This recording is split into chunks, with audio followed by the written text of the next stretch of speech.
Welcome to the Kingdom Podcast, featuring Commissioner Christine King, where all voices are heard.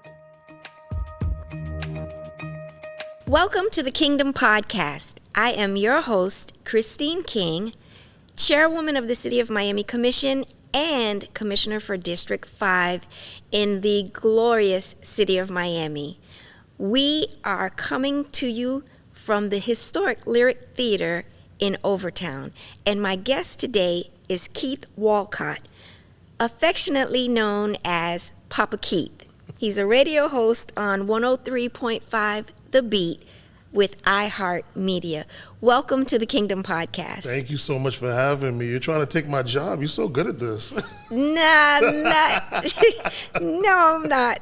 But I would love to, because you don't really have to interact with people on the radio. You're in the booth by yourself. That is correct. I like solitary jobs, and I find myself in a position where I am so public facing. How did you get into radio? It's a funny story. I was forward facing as well, hosting a lot of parties, doing a lot of events and stuff like that. And I had a friend of mine named Darnella Dunham who saw the talent in me, and I just didn't think I had like a long future, being a DJ or being a host. I wanted something to like give me stability and something where I can get like a 401k, stuff like that. And DJing wouldn't really get you that. So she introduced me to radio, and I fell in love immediately. I used to love radio as a kid. I always tell this strange story of that when my parents bought me my first transistor radio, that I opened it up, like I broke it open because I thought somebody was inside of it. I know better now after that whooping that I got. Right? Yeah, there's nobody in there. So what is your background? I hear the accent. What's your background? Well, both of my parents are from Trinidad and Tobago. Oh, okay. Twin Island in the Caribbean. I grew up in Brooklyn, New York. You may know Brooklyn is like a melting pot of the Caribbean. So I Absolutely. grew up on a block literally with Haitians, Jamaicans, Guyanese. We were Trini. So it was really like a melting pot of the Caribbean in Brooklyn, during the 70s. So. Oh, absolutely. 1122 Ocean Avenue. Stop it right now.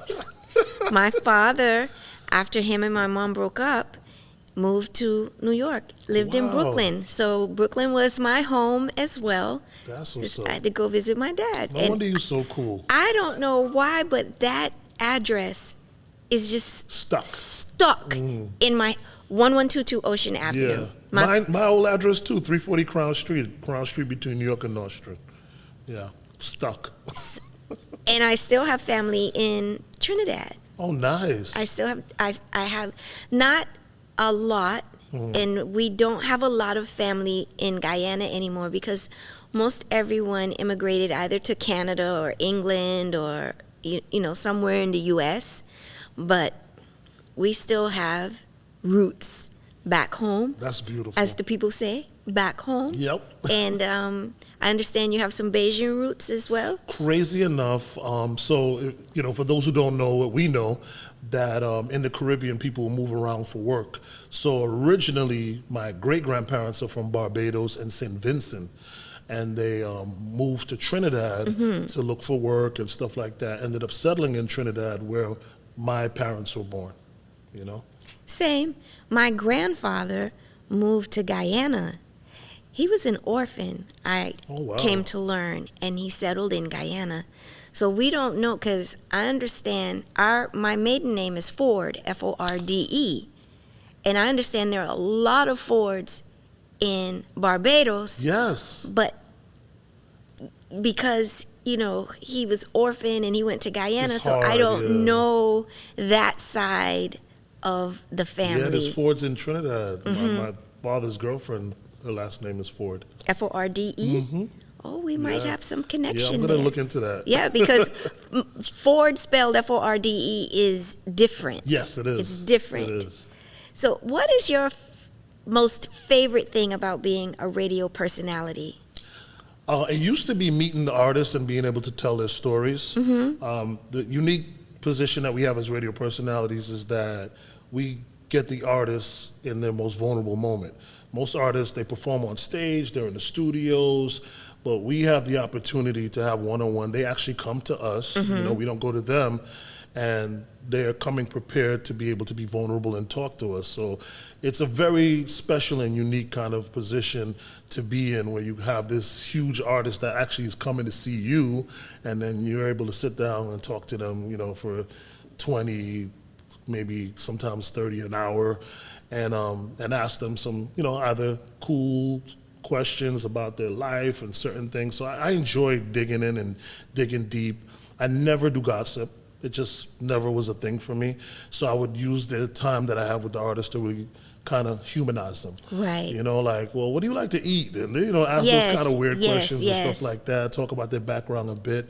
But more lately, since I kind of am in my kind of woke stage, I've found more enjoyment actually talking to activists and, and finding out what kind of gets people into the spaces that they've reached into, when it comes to their beliefs and things they want to stand on. I find it fascinating, their passions and things like that. So it went from interviewing artists and loving that to like interviewing just people and finding out what makes them tick and why they do what they do, So are you the male version of Oprah?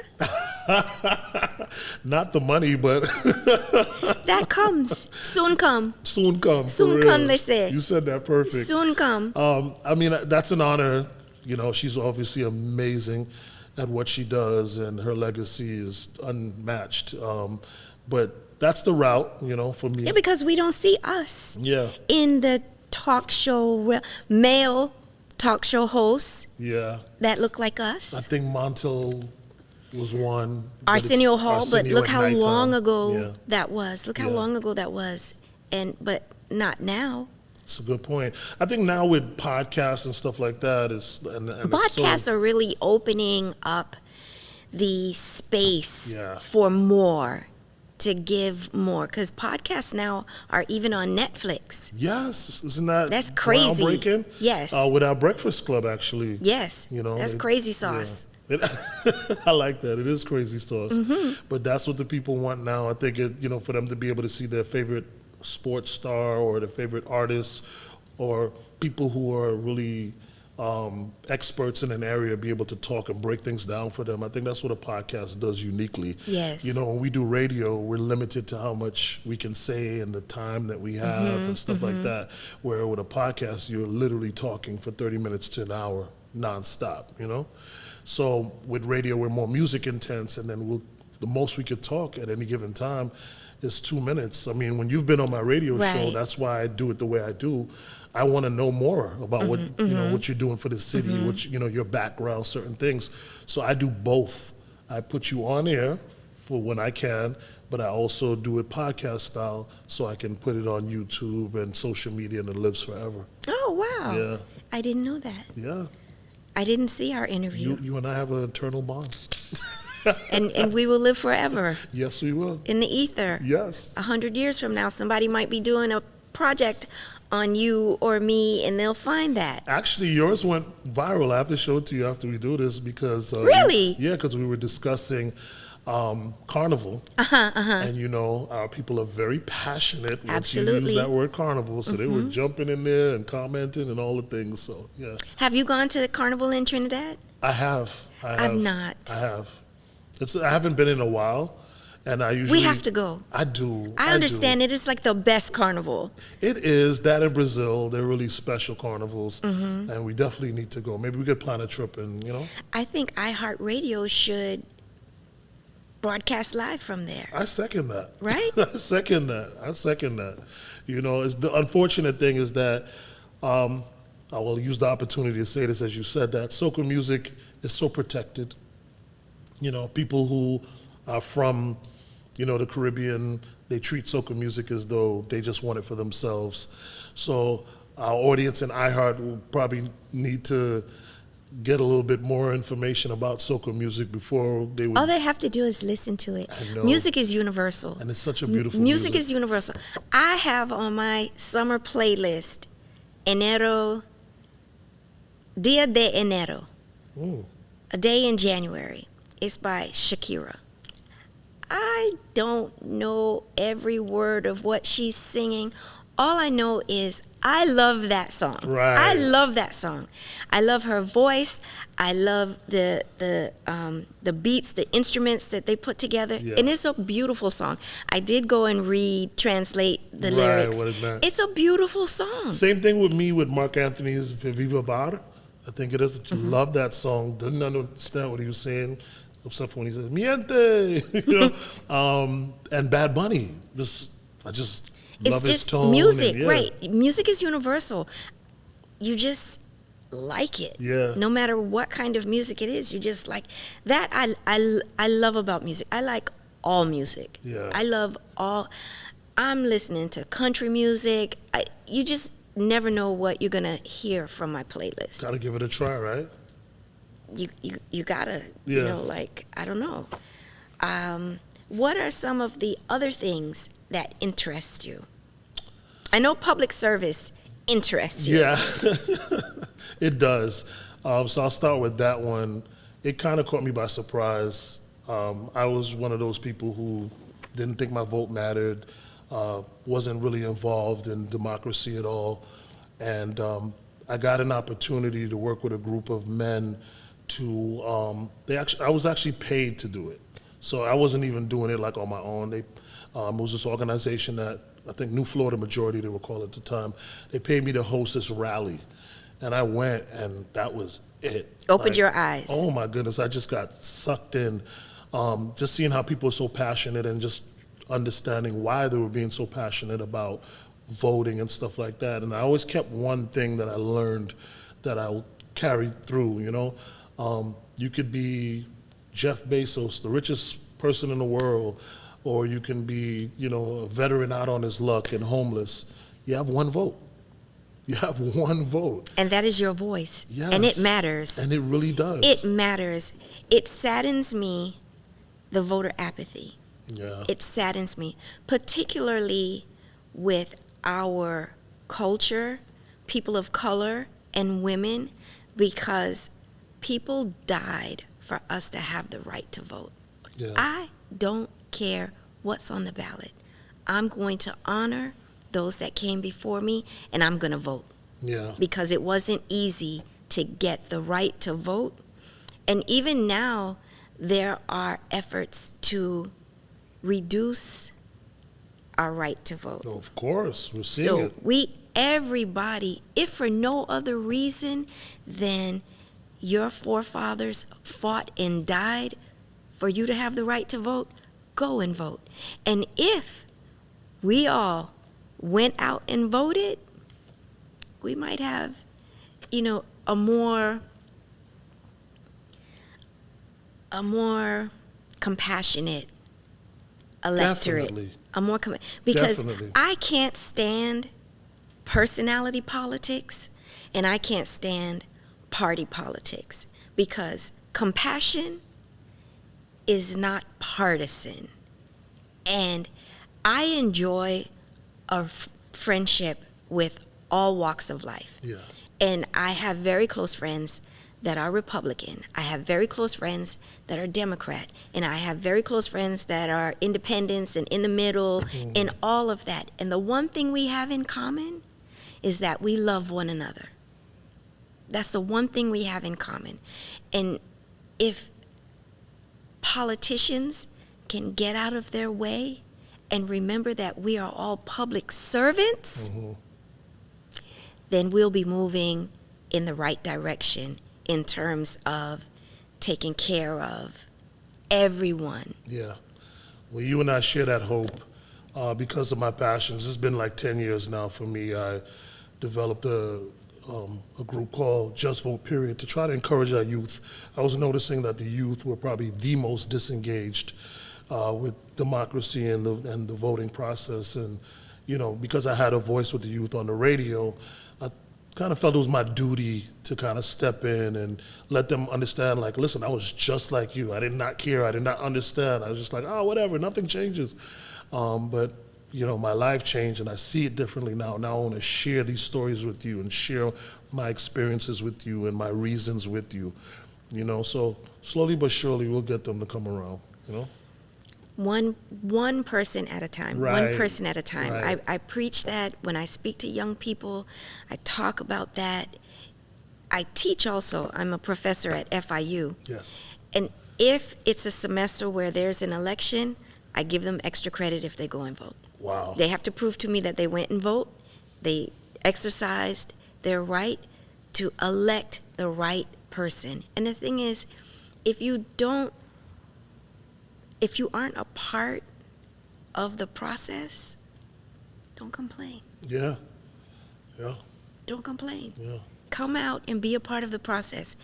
Get to know your person. See if their values align with your yeah. values, Mhm. you know. And Well, you know what they say: if you don't have a seat at the table, you're on the menu, right? So that's another way to look at it as well. that's true. Yeah. So we definitely share that, and thanks for allowing me to talk about that, because, you know, it seems like it's not the most exciting thing to talk about, but when you get into it and when you get involved with it, man, it's amazing. It is. It really is. And local politics in particular. The most important. Everything is local. Everything, you have the ability to shape your community here locally. Mhm. And it's a fantastic experience. I pray that my students, after they leave my class, they are forever public servants. Yeah. In one way or another, they are forever public servants. Well, they have a great leader and an example in front of them. So, you know, let's hope so. So what do you do in your off? What are your hobbies? What do you like to do? I'm probably in your district a lot because I'm a member of the Miami Yacht Club. So I have a boat. Okay. Yeah, and I just recently got a jet ski. I love the water. The beautiful thing about the water for me is that when I'm on or in the water, I feel like I'm away, even though I could see I'm in Miami, or even though I could see things that I see, you know, quite frequently. It just gives me that sense of freedom and relaxation, you know. If you look at the screenshot on my phone, or, you know, when your phone is sleeping and you open it up, it's going to be water.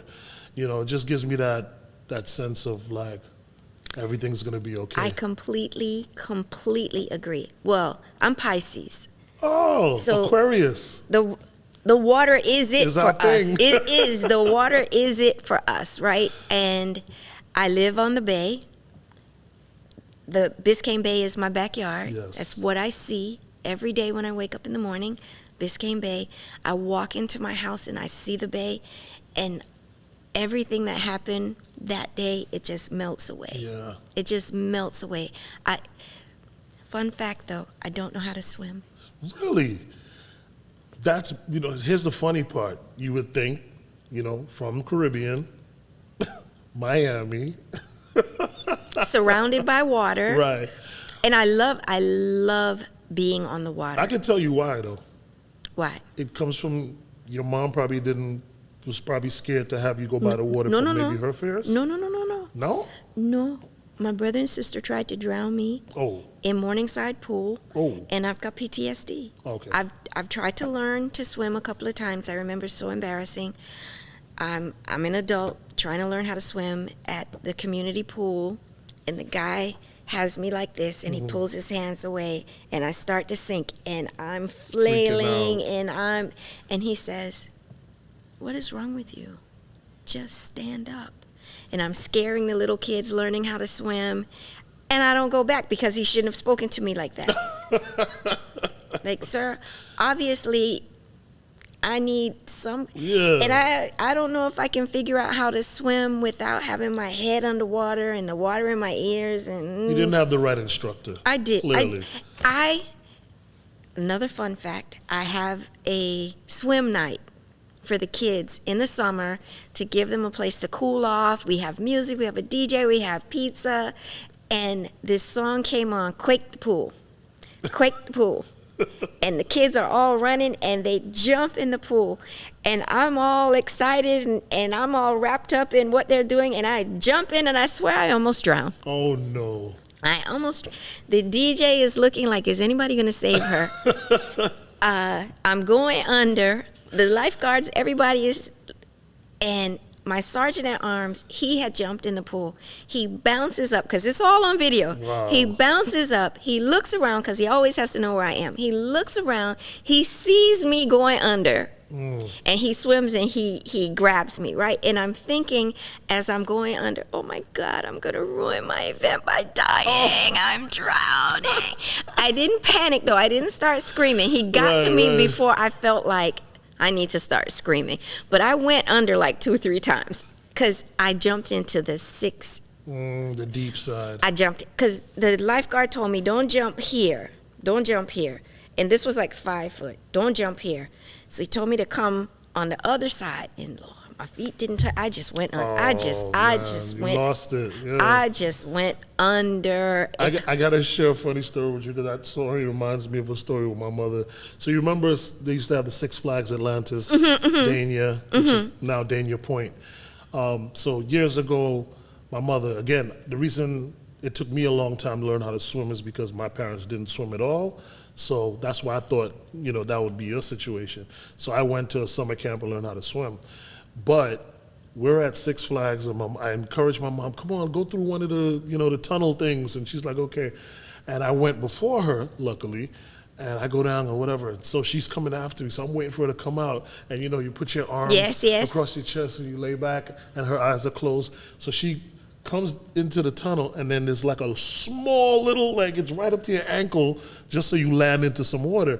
So she lands into the water, and she's still going like this underneath the water, and I'm like, Mom. So I pull her up out of the water, and she's like, she's freaking out. And I'm like, Mom, it's like it's up to your ankle, and she's like, son, you saved my life. So I held on to that, right? Mom, I saved your life. Remember when I saved your life, Mom? Exactly. I saved your life. Exactly. Yes. I didn't let that one go. I want to learn how to swim, too, because I'm so athletic. I run marathons. I do yoga. I feel like it's a part of me missing that I don't know how to swim. But I really do need to find someone that will teach me, that's not going to make me afraid, is going to introduce me, because swimming is the one thing you can do forever. Yeah, it is. It's the one thing that you will be able to do and it's a complete total body workout. Like, I love watching the swim team during the Olympics, and I'm rooting and but I'm totally It's on your afraid. bucket list. We'll make it happen. It is on my bucket list. And every summer I say, I'm going to do it, I'm going to do it. But it's hard when I have to show up for work because, I wash your hair every day because you had to get the chlorine out. Those shower caps, those swim caps don't work. And it's a lot. But those are excuses. I am going to learn how to swim. Those are excuses. I'm going to learn how to swim. We'll hold you to that. I am. What else do you like to do to relax? That, and you know what I just recently got into? I love to travel, right? But I recently got into cruises. I'm actually going on one this week. I love cruises. I just got put up. So you know what happened? I think I could be on a cruise ship for like 6 months. There's people who do that. They go on for a year. That live on the cruise ship. They live I know. on the cruise ship. So because my first cruise I went on was horrible, so it set the wrong tone for me, right? So I went on this cruise. I didn't book it, but it was like I'm claustrophobic. The cabin was like smaller than like my closet. You didn't have a balcony? No balcony. I would never go on a cruise unless I have I would never go on a cruise unless I have a balcony. And now I've upgraded myself because, which cruise line are you? MSC. Okay, no. So, in March, end of February, March, Norwegian, The Haven. Oh yeah. We really had nice. a 2-bedroom. Yeah, you're up top.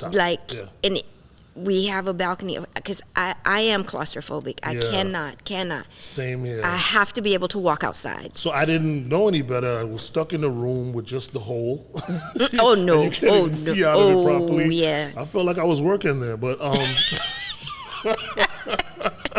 but nonetheless, I thugged it out. I just didn't stay in the room a lot. You know what I mean? I didn't stay in the room a lot at all. I was even like going out and sleeping in on the outside part. Really? Yeah, it was bad. It was a bad experience. You know what I love when I'm on the cruise ship too? You see folks come from northern U.S. states, and they are in the pool from the moment 7 a.m. in the morning, and they don't get out Full until advantage. night. What? Yo, you would be checking in, and people are in the bikinis already. Yes, already. Like, and they play no games about getting in the pool and doing all of those activities. But that, I get the best sleep when I'm sleeping on the ocean. Best sleep. The best sleep. It just rocks you to sleep. So after that horrible experience, I didn't go on cruises for years. And then I was invited to host a cruise. And like, they really had to convince me. And it was a guy who was a cruise director, and he was like, listen, I got you. I'm going to put you in a suite. Blah, blah, blah, blah. That's the best. The best. That's the best. After that, I was like, oh, okay, I can do this. Exactly. Yeah, I could do this. So the only thing is, that's why I have to be in a suite, because I don't eat buffet food. Me neither. I don't eat buffet food. Me neither. So Yo. I'm not doing that. I'm not doing that. I don't. I'll get sick. I don't like it. So even with this cruise I'm doing, I do the custom meals every night. I could do it. I could do buffet for breakfast, because I'll just go to the omelet station and they're making it fresh right there. Right. That's it. Right. But and for I got to dinner- tell them, look, I'm allergic to powdered eggs. Don't give me no powdered eggs. You got to do the cracked eggs, yeah. Let me see you. Yeah. Let me see you cracking those eggs. But I absolutely love. Where are you going? Well, this one goes to Nassau first, and then it goes to their island, because all of these cruise ships have their island. Yeah. But it spends the night at the island too, so that I've never experienced that. So you're going on a short cruise. 5 days. Yeah. So like I've flown to, not Brazil, but I've flown from the U.S. to go. The last one I went to, I flew to Puerto Rico. We sailed out of Puerto Rico. Oh, nice. And yeah, we're gone. Like, I've gone on a 14-day cruise, and not one time did I say, I want to go home. That's the only thing. I think my max, and maybe as I do it more, I'll get into it. I think my max, though, for me is 6 days, 7 days. I can't do anything more. I'm telling you, 14 days, and You serious? 14 days, and I did not one time think, I want to go home. Nope. I love being on the ocean. Yeah, maybe because of what I do right now. It's just unfathomable, but yeah, I'll get there. Well, thank you for joining me on this was so the fun. Kingdom. Are you reading anything right now? I always like to highlight what someone is reading on my show. I'm notorious for picking up a book and falling asleep. Notorious. So since audiobooks have become a thing, I'm able to listen to a lot of audiobooks while I'm driving and moving from space to space. I do a lot of autobiographies, and I do a lot of like people who I respect. Like I'll get their books, so like Charlemagne the God's book, D.L. Hughley's book. That's the path I go. I can't do audiobooks because I find myself distracted. 2 chapters went by and I don't know what happened. I'm lost. I have to read. Got you. I have to read, but I read every day. Oh, it's relaxing too. I read every day. It's just too relaxing for me.